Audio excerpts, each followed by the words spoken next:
Title: My parents tried to steal my inheritance to fund their golden child's college. Now they're begging me not to press charges after they did this. Hey everyone! Before we jump into today's video, I need your help. We've noticed the channel is losing some traction, and subscribing is one of the best ways you can support us. It's quick, free, and it helps us keep bringing you awesome content. Your support means the world. Let's keep this channel growing together. Thanks so much. Now let's start the video. Hey Reddit, never thought I'd be sharing my story here, but here we are. This one's been sitting with me for a while, and honestly, I'm still processing everything. Writing it out might help, so here we go. I want to start by saying this. I am not my parents' favorite child. As much as it might sound dramatic or even petty, it's the only way to explain how things have always been in my family. Growing up, I always knew my family wasn't like everyone else's. People talk about unconditional love from parents, but honestly, I don't think that was ever in the cards for me. I'm the youngest of 3 siblings. My sister Lisa is 23, my brother Tom is 21, and I just turned 20 last summer. From as far back as I can remember, my parents treated us differently, and not in subtle ways either. Lisa and Tom were the golden kids. Lisa always got straight A's and was the perfect daughter in my parents' eyes. Tom, on the other hand, was the rebel, but still managed to be their favorite. I was just there. I wasn't bad at school, but I wasn't a genius like Lisa. I wasn't causing chaos like Tom, so I guess I just faded into the background. It was clear I wasn't a priority. Birthdays are a perfect example. Lisa and Tom would get big celebrations. Cakes, gifts, balloons, you name it.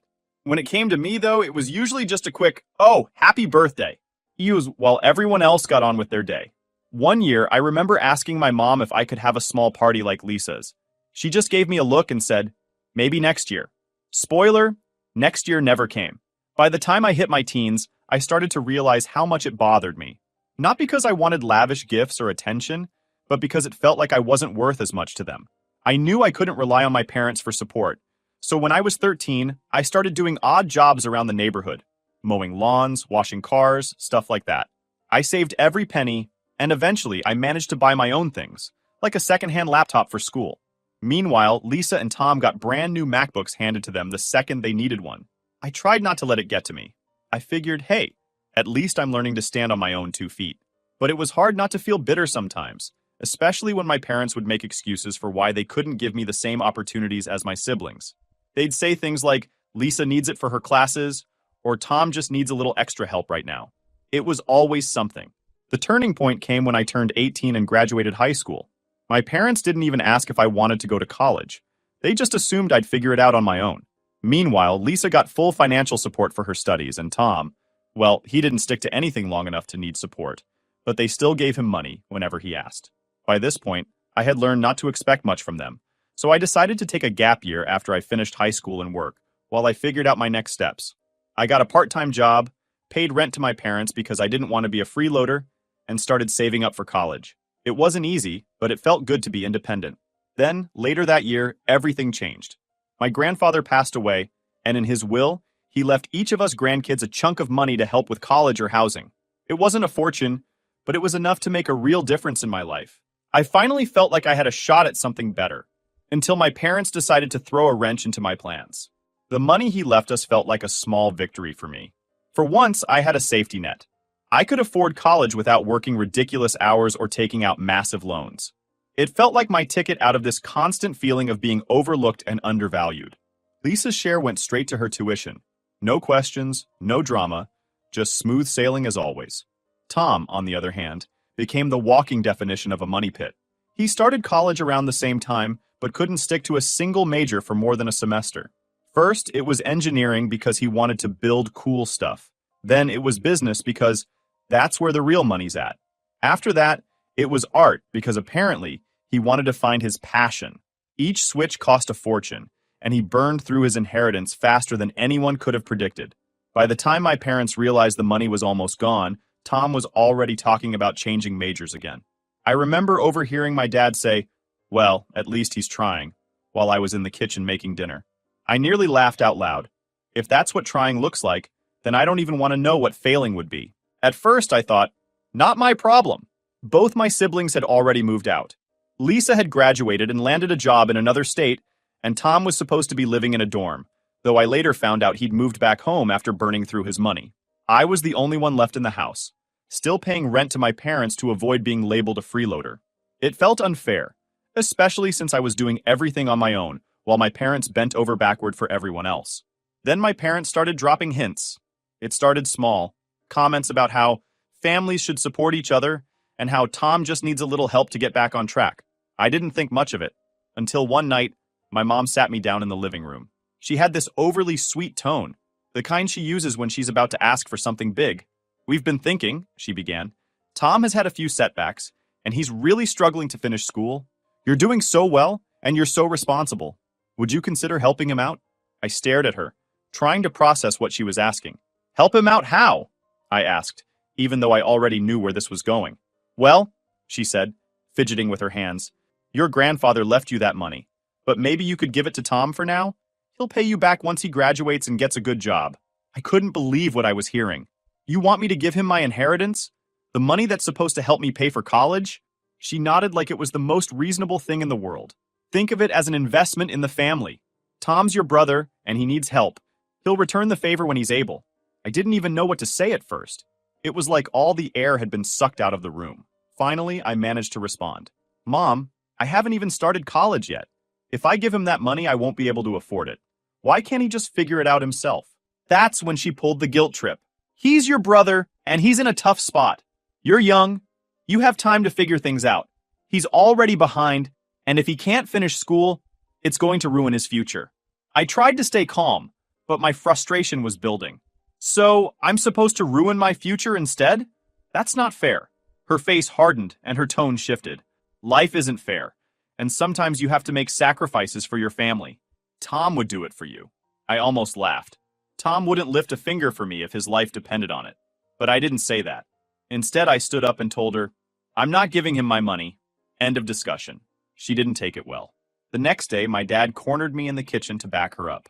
"You need to think about the bigger picture," he said. "This isn't just about him, it's about the family." I just shook my head. "If it's about the family, why don't you and Mom help him?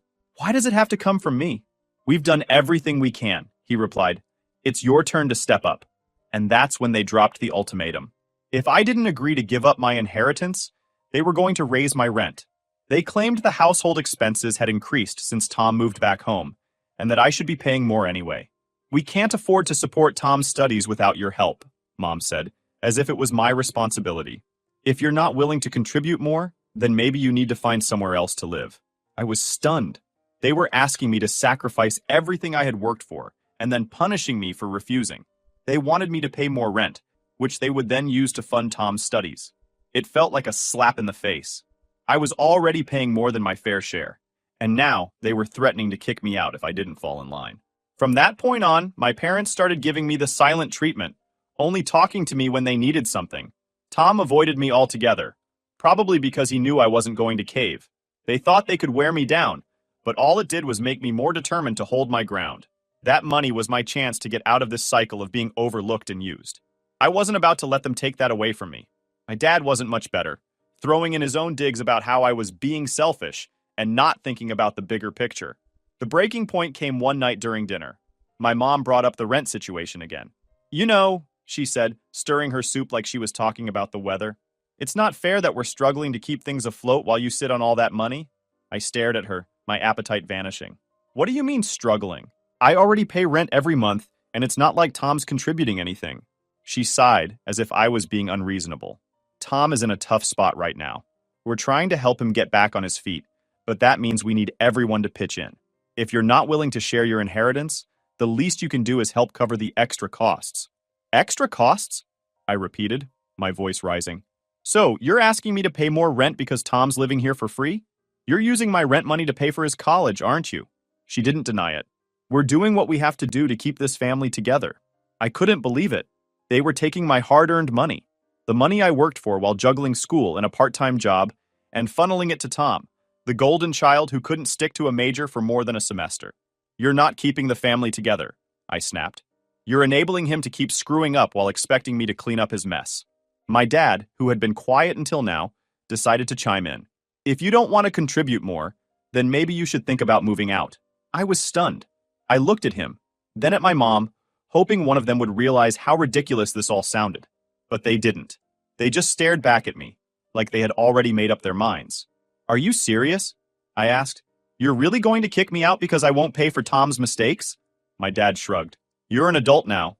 If you don't like the way things are, no one's forcing you to stay." That was it.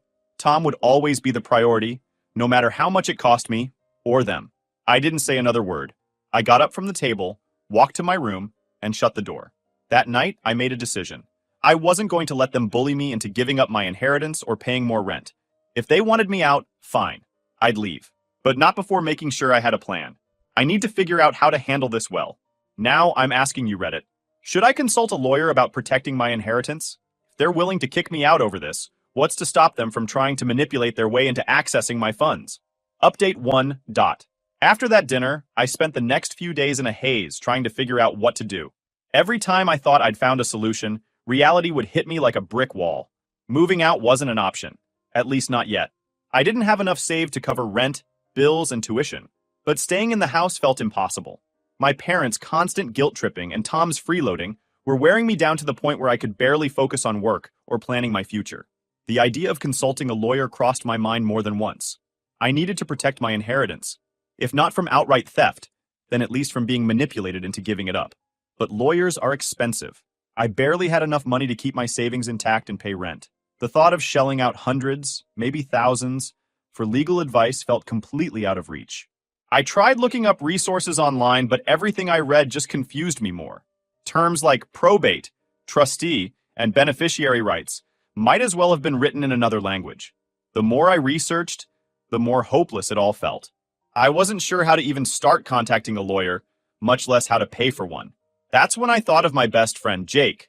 We've been close since we were kids, practically brothers. Whenever things got bad at home growing up, I'd bike over to Jake's house, no matter the time of day, and he and his parents would take me in without question. His family practically became a second home for me. Even now, Jake's the one person I know I can rely on, no matter what. I vented to Jake about everything that had been happening. He listened without interrupting, which is rare because Jake always has something to say.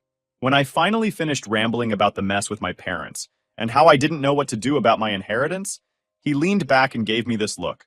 "Why didn't you tell me sooner?" he said, like it was the most obvious thing in the world. "What do you mean?" I asked. "You know, my brother's a lawyer," he said, like that answered everything. "You should talk to him." It took me a second to process what he was saying.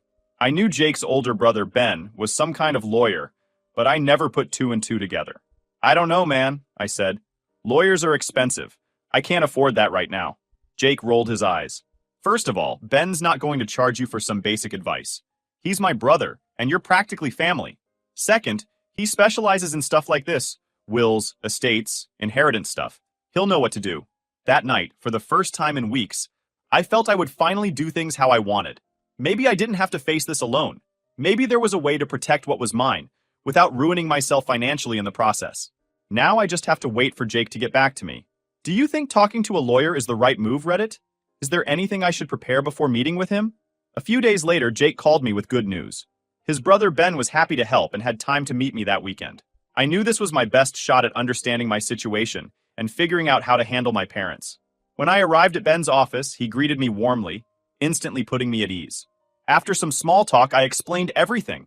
My grandfather's inheritance, the pressure from my parents to give it to Tom, the threats to raise my rent, and my concerns about them somehow accessing the money. Ben listened intently, taking notes as I spoke. When I finished, he leaned back in his chair and let out a low whistle. "You've got quite a situation on your hands," he said. "But the good news is, based on what you've told me, your parents can't touch the inheritance." "What do you mean?" I asked, leaning forward. He explained that most inheritances like mine are placed in a trust, and unless my grandfather explicitly granted access to someone else, it's entirely mine. "The trustee is legally bound to follow the instructions in the will," he said. "Unless you've signed something giving someone else access, or they forged something, which is a whole different issue, the money is untouchable by anyone but you," Ben said. "But that doesn't mean they can't make your life difficult in other ways. That's why I'd recommend you start documenting everything. Keep a record of every conversation, every threat, every attempt to pressure you. Write down dates, times, and exactly what was said. If this ever escalates, like them trying to access the trust illegally, you'll need that evidence. It's also good to have a clear timeline if you decide to take legal action down the road. The idea of documenting everything made perfect sense. As I left Ben's office, I didn't feel lighter. I felt stronger. For the first time in weeks, I wasn't just reacting to my parents' manipulation. I had a strategy, and I was ready to fight for what was mine. The inheritance wasn't just money to me, it was my future, my independence, and I wasn't going to let anyone take that away. That night, I grabbed a notebook and sat at my desk with a clear purpose. I started jotting down everything I could remember from the past few weeks. I'm officially done bending over backward for people who don't see my worth. This time, I'll be ready to meet them head on. But things escalated quickly. A few days later, I overheard my parents whispering in the kitchen. They were discussing how to convince me to help Tom. Something about combining the rent increase with a promise to revisit the inheritance later. It was clear they thought I was naive enough to fall for it. They didn't know I was already planning my next move. That evening, I started quietly packing my things. I didn't rush. I wanted to be methodical, careful not to raise suspicion. I tucked my packed boxes into my closet and started looking for a place to stay. Jake had already offered to help me out if I needed it, but I wanted to try finding my own space first. Within a week, I found a small apartment a few towns over that fit my budget. It wasn't much, but it was mine. I paid the deposit, signed the lease, and set a date to move in, all without breathing a word to my parents. The night before the move, my dad called a family meeting in the living room. I knew it wasn't going to be a discussion. It was going to be another ambush. Still, I played along, sitting on the couch while my parents and Tom positioned themselves like a united front. It was almost comical how obvious they were about it. "We've been thinking," my dad began, his voice carrying that faux authoritative tone he always used when trying to guilt-trip me. "This situation isn't working for anyone. We're a family, and families solve problems together. It's time for you to make a decision." I crossed my arms, keeping my expression neutral. "I already have. I'm not giving up my inheritance, and I'm not paying more rent." My mom sighed dramatically, like she'd just been told I didn't love her anymore. "You're being so stubborn. This isn't about money, it's about helping your brother, helping his kids. Do you even understand the kind of pressure we're under?" I was not paying any of their shit, so I reviled. "I'm moving out," I said plainly, leaning back in my chair. "I've already found a place, and I'll be gone by tomorrow." My mom's face went pale, and my dad's jaw tightened. "You're moving out?" My mom finally managed to ask, her voice trembling. "Where are you going to go? How can you afford this?" "I've already sorted it out," I replied, keeping my tone calm. "I have a lease signed and a plan in place." "But why would you leave?" she continued, her voice rising in pitch. "You don't need to go anywhere. You have everything you need here. This is your home."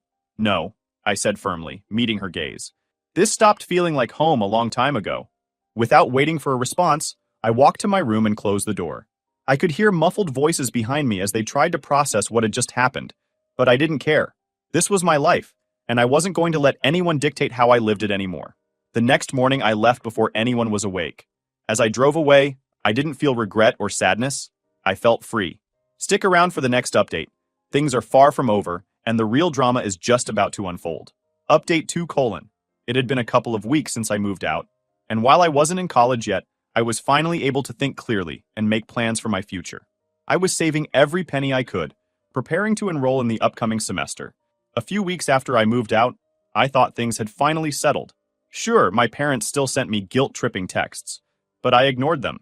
For once, I felt like I was in control of my life. But then, Tom's college situation came crashing down, dragging everyone back into chaos. It started with a call from Lisa, of all people. She rarely got involved in family drama, but her voice was tense when she called me one evening. "Have you heard about Tom?" she asked. "No," I said cautiously. "What now?" "He's been kicked out of college," she said flatly. Apparently, he didn't meet the academic requirements again. I couldn't say I was surprised. Tom had been changing majors and coasting on half-hearted effort for years. "What are Mom and Dad doing about it?" I asked, already bracing for the answer. "They're scrambling," Lisa replied. "He's burned through his inheritance, so they're trying to figure out how to get him back in. I think they're planning to take out a loan to cover tuition." I sighed, shaking my head. "Of course they are. Why hold him accountable when they can just throw more money at the problem?" Lisa hesitated. "That's not all. They've been talking about you. Mom's convinced you'll change your mind and use your inheritance to pay for Tom's tuition. She thinks you just need a wake-up call to realize how important this is for the family." I laughed bitterly. Unbelievable. They're still trying to drag me into this? Lisa sighed. You know how they are. They won't let it go. The next day, the guilt-tripping escalated. My mom called, her tone dripping with desperation. Tom is going through such a hard time, she began, skipping right over any pleasantries. He's trying so hard to turn things around, but the school won't give him another chance unless we pay up front for the next semester. I stayed silent, waiting for the inevitable. We were thinking, she continued, that you could help, just this once. Use some of your inheritance to cover his tuition, and we'll make sure he stays on track this time. It's the least you can do for your brother. No, I said firmly, cutting her off. That money is for my future, not to bail Tom out of his mistakes. Her tone shifted instantly, becoming colder. How can you be so selfish? He's your brother. He's trying to make something of himself, and you're just sitting on money you don't even need yet. I'm not selfish, Mom, I replied. I'm responsible. Something Tom could stand to learn. She hung up on me after that. Then Tom called, and his tone was even more desperate than usual. Look, I know I've screwed up, he started, but this is my last chance. I found a program that's perfect for me. I just need a little help to get started. I cut him off. Tom, no. You've had plenty of chances. I'm not using my money to bail you out again. You're not even in college, he shouted, his frustration boiling over. You're sitting on that money for nothing while I'm trying to make something of myself. You're not trying, I snapped back. You're expecting everyone else to clean up your messes. I'm not doing it anymore. Then he muttered, You'll regret this, and hung up. A few days later, Lisa called again, this time with a warning. Mom and Dad went to the trustee overseeing your inheritance, she said. They're trying to convince them to release the money early. What? I said, my heart sinking. They can't do that. It's in trust. They're desperate, she said. But don't worry. It sounds like the school told them there's nothing they can do without your consent. I immediately called Ben, Jake's lawyer brother, to make sure everything was secure. He confirmed that the trust was airtight and advised me to keep documenting everything. If they try anything shady, you'll have the evidence to protect yourself, he said. Without access to my inheritance, my parents decided to co-sign a loan for Tom's tuition, putting themselves even deeper in debt. Meanwhile, Tom's academic career finally hit a dead end. The private program they enrolled him in dropped him after just one semester when he failed to meet their standards.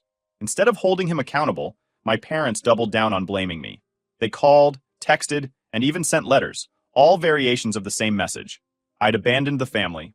I ignored all of it. I wasn't going to let their poor decisions derail my life anymore. Months later, I finally enrolled in college, using my inheritance to cover tuition and living expenses. It felt like a fresh start, a chance to focus on my future without the weight of my family's expectations holding me back. As for Tom, he's still living with my parents, working a string of dead-end jobs and complaining about how life isn't fair. My parents continue to enable him, but their finances are stretched thin. They've made their choices, just like I've made mine. The next day, I called Ben, Jake's lawyer brother, and explained the situation. He immediately pulled up the trust documentation and contacted the trustee. A few hours later, he called me back, sounding serious. They tried to forge your signature, he said bluntly. The trustee flagged it right away. They submitted a request to access the funds, claiming it was on your behalf, but the paperwork didn't match up. The trustee reported it as fraudulent. I was stunned.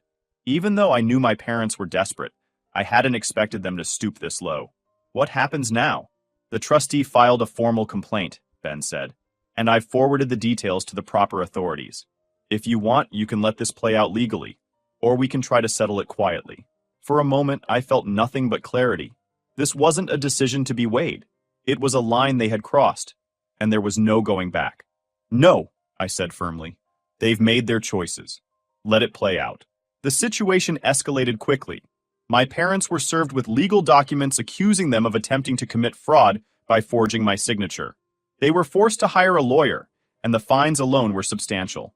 I found out through Lisa that they dipped into their savings to pay the legal fees and were scrambling to cover the costs. Tom, of course, was furious. He called me one evening, ranting about how I'd betrayed the family. You didn't have to take it this far, he yelled. It's not like they were stealing it. They were just trying to help me. Trying to help you by committing fraud? I shot back. Do you even hear yourself, Tom? This is exactly why I had to leave. You and Mom and Dad think you're entitled to whatever you want no matter the cost. They're your parents, he shouted. They've done so much for you, and this is how you repay them? I didn't bother arguing. I'm done with this conversation, Tom. The fallout was brutal, for them at least. The court ultimately imposed a hefty fine on my parents, and issued a formal warning that any further attempts to access the trust would lead to harsher penalties. They narrowly avoided criminal charges, but the financial hit was significant. Now my parents are left picking up the pieces. Their finances are in shambles, and Tom's college dreams are officially over. He's stuck in a dead-end job, still living at home, and still blaming everyone but himself. As for me, I've finally enrolled in college, using my inheritance exactly as my grandfather intended. It feels like a fresh start, a chance to focus on my future without the weight of my family's expectations holding me back. I always keep reminding myself that I didn't choose this path. They did. By trying to manipulate and control me, they forced me to take a stand. And for the first time in my life, I'm proud of myself for doing just that. To everyone who's taken the time to read my story, thank you. If you're facing a similar struggle, remember this. It's not selfish to put yourself first. You deserve to be valued. And if the people around you can't respect your boundaries, it's okay to walk away and prioritize your own well-being. Sometimes, protecting your peace means choosing yourself.